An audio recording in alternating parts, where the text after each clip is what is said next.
বৃহস্পতিবার এভাবেই তাইওয়ানের বৃহত্তম বন্দর কাও শিয়ংয়ের কাছে সাবমেরিন বিরোধী মহড়া চালায় দ্বীপটির নৌবাহিনী। এদিন তিও চিয়াং ক্যাটাগরির বেশ কয়েকটি ছোট যুদ্ধ জাহাজের মহড়াও চালানো হয়। এগুলো যুদ্ধজাহাজ বহনকারী জাহাজ বিধ্বংসী হিসেবে পরিচিত।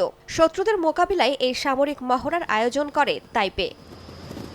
এর মধ্য দিয়ে গেল মঙ্গলবার তাইওয়ানের ছিয়াই শহরে শুরু হওয়া ৩ দিনব্যাপী সামরিক মহড়া শেষ হলো। গত কয়েক বছর ধরেই চীন তাইওয়ান দ্বন্দ্ব চরম আকার ধারণ করেছে। এর জেরে সম্প্রতি তাইওয়ান প্রণালীতে ঘন ঘন নিজেদের সামরিক উপস্থিতি জানান দিচ্ছে চীন। তাইওয়ানও পাল্টা মহড়ার মাধ্যমে সামরিক শক্তির জানান দিচ্ছে।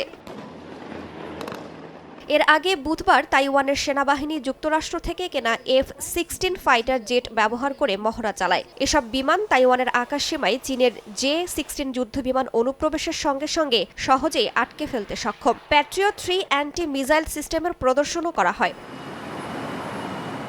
দীর্ঘদিন ধরে তাইওয়ানকে নিজেদের বলে দাবি করে আসছে চীন। অন্যদিকে তাইওয়ান বরাবরই নিজেদের স্বাধীনতা ও সার্বভৌমত্বের বিষয়ে অনড়। ২০২১ সালের অক্টোবরে তাইওয়ানের প্রতিরক্ষা সীমানার মধ্যে ১৫০টিরও বেশি যুদ্ধবিমান পাঠিয়েছিল দেশটি। তারপর থেকে চীন তাইওয়ানের মধ্যে উত্তেজনা বিরাজ করছে। রাইসা জান্নাত, সময় সংবাদ।